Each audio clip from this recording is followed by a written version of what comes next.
everybody. What's up? It's your grown woman on the move. Osiris for 15 minutes to show. And you know, we always like to do it live. Guess what we are? We are in a lovely location in Los Angeles. And I am here today with our very special guest, a man that I am very honored to know. And his work is... it precedes him. He's an amazing composer.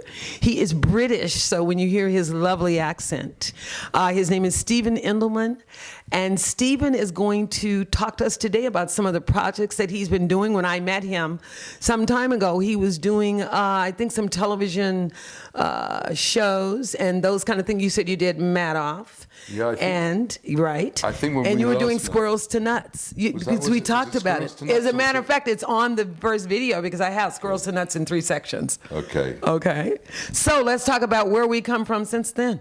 What you been doing? What's up to? Talk to me, baby. Okay, so in the last, let's not go back too far, right? No, not too far. So most recently, I made a short film called A Boy, a Man, and a Kite. It's autobiographical.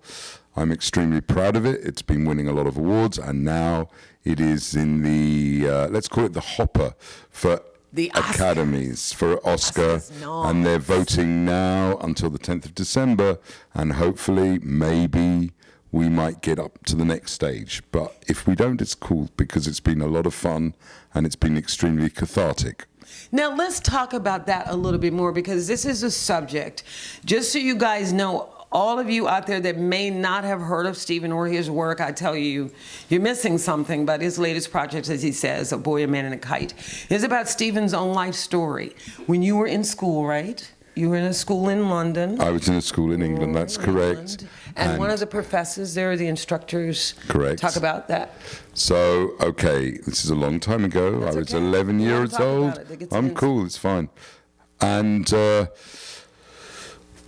I was in a boarding school, and the housemaster, deputy head of the school who lived on the campus, abused boys one at a time for 2 years. So there were 8 of us over the course of sort of 16 to 20 years. And I was number 3, the third boy. And then I got a call about 2015, I guess, 2014 maybe, from a policewoman to say, would I like to be a witness in a Crown prosecution case in England?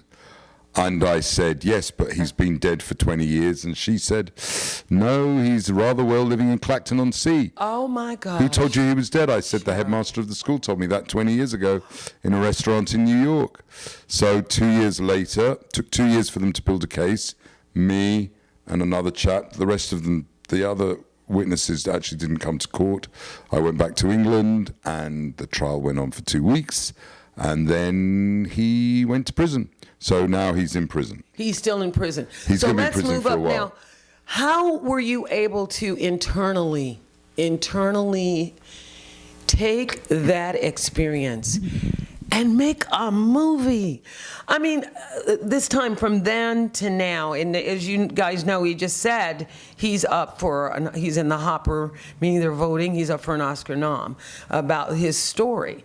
And so brave to tell it. Well, you know, what happened was in 2009, I got really sick. And I remember that. Right, I got really, really sick, and I was in a coma, and then I woke up.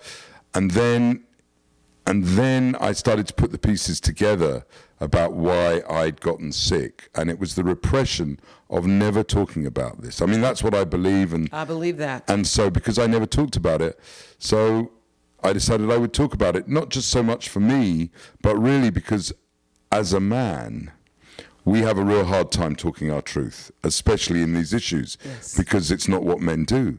And then it struck me after the Me Too movement that, not that I need to compete with any women, but women suddenly got a voice and suddenly started talking openly about their experiences. And, well, men still haven't really yet, but maybe they will one day. But I decided that I could and I would. And I decided that this will form the basis of hopefully a charitable foundation which will help other men come out and talk about their experience and Because at the end of the day, you can do a lot of post-Freudian, Jungian analysis. You can do everything. But really the only way to rid yourself of the shame is to talk openly about it. And to do the work. To do the work. And that's very important what you just said. I know going behind the Me Too, you could do a Pound Men Too movement, or something that is very inclusive of those men. How did it feel, Stephen, to take all of that emotion and all of those feelings and experiences and get on a set and do it in real life term where we're going to be seeing the movie? And for those of you who haven't seen it, it's out, and I saw it. And how is that? If somebody wants to write and direct, produce an emotional piece about a man, and it's not necessarily the man is gay or that they are in something, but just that they had an experience that changed the integrity and changed the inside of who they are. What would you say to them? How are you able to do that? Was it painful? Did it hurt? Did you cry? Did you laugh? What happened? Well, first of all, writing the script was one thing, right? Yes. That was easy. Standing on the first day of the set and the camera's rolling, all of a sudden you realize you've just completely exposed yourself. And so then the next 5 or 6 days of shooting, you just every day felt like I was just removing my clothes. And actually, and then when it came to the movie being cut and we started to screen it, I couldn't see it with an audience for the first period of time. I couldn't, because I just felt, why don't I just go and stand on the stage and remove all my clothes? Because it felt so exposing. Yes. But so I've seen it a couple of times with an audience now, 2 or 3 times at the festivals, the whatever, and that's been really, really interesting. But I still get uncomfortable. But that's okay. Being uncomfortable is not a bad thing. It's nothing to be ashamed of. It's just what it is. And the very brave thing, and the fact that he has not done just that movie. This boy is bad. He took all of those experiences and became a very famous and well-known director. He became a writer. He is now, as you know, he's doing this movie. He also did some TV episodes. I remember you did The Bronx Tale. He was telling the story of The Bronx Tale because I thought I had lost my mind, you guys out there. I thought that he did. I'm like, I know we did an interview and he said he did The Bronx Tale, but when you go online, it says Butch Barbella. So Stephen was explaining to us what happened, and I wanted you to explain to our audience out there how it feels to get that first break and how it feels to take it up to now and be in the running hopper for the Oscar noms for your film. Well, that was actually the second film I did. The first film I did was called Household Saints for Fine Line, which was a very beautiful movie, also set in Little Italy. Oh. For some reason, I'm a Londoner, but I've done more Italian 8 movies probably than anyone else. Really? Yeah, really. I just did one that's How did you end up in Italy, though? I mean, how did you come to be in Italy? I wasn't in Italy. I was just like, they hired me. I don't know. I said the right thing, I guess, at an interview for Household Saints. Okay. Then the music supervisor on Household Saints was the music supervisor on A Bronx Tale. Mm-hmm. They needed somebody who could take Butch's doo-wop music and recompose it as underscore. And so they hired me because they wanted me, and because I didn't mind not getting a credit. I didn't mind not getting a composer credit for that movie because I was just so honored to be. I was a kid off a boat from London, and I was standing next to Bob De Niro thinking, and I was going, oh my God, I'm sitting in the mix room with Bob De Niro for 56 days. I would do anything. I moved my studio into Sound 1, and literally he would just come down, and Butch Barbella. They would always travel like as an entourage. It would be Bob, Butch, and Chaz Palminteri, and then a few other people, and they'd come into my little room, and we'd play the music, and then somebody would say, yeah, oh, no, more. And it gradually became what it was. And it was still it was one of my best I love that. And that's a great movie, too. Tell us now, you play the saxophone, right? Clarinet. You play the clarinet. I was a clarinetist. You were a clarinet player. Yes, so how did you, because I noticed you chose composing, to compose for film versus being more on the producing, directing side. You write the music and everything. What made you make that choice out of coming from a playing a clarinet player? I've been writing music for so long, I can't even remember. I was I started composing very early on, and then when I went to college, to Guildhall School of Music and Drama, I was a clarinetist and a composer, and then gradually I was just a composer. Yeah, what made you really drive and go into that direction of composing, though? Does it relax your mind, or no? What does it do for you? I just enjoy it. I don't know. Mm-hmm. That's a good question. That's what I do. Mm-hmm. I get up in the morning and I go and I compose music. It's what I've done for so long now.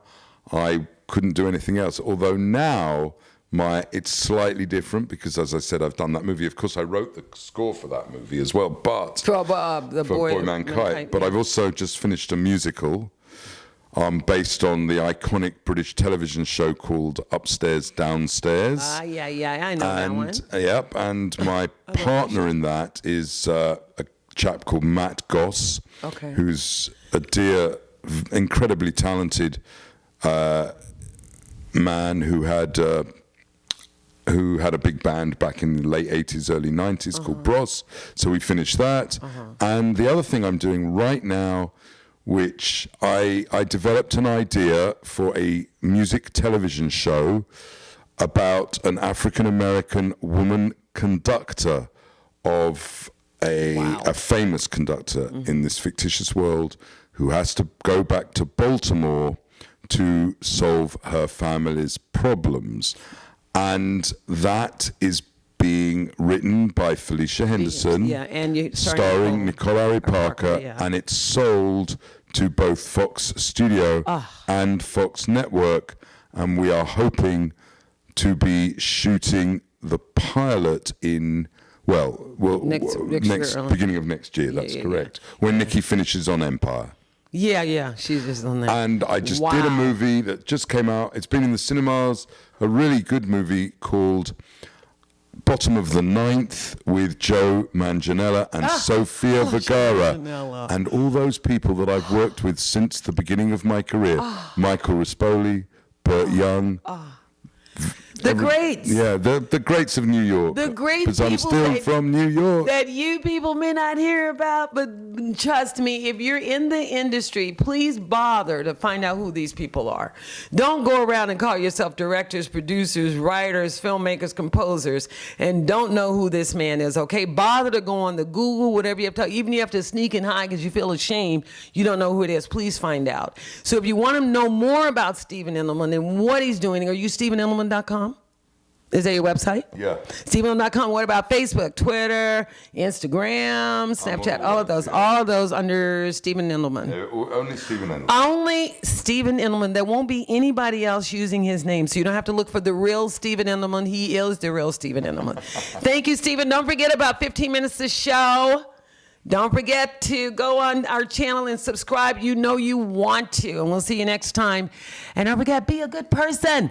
And give some love out there. And don't forget about Stephen. Go on StephenEndelman.com. All right? Bye. Say bye. Bye. Bye.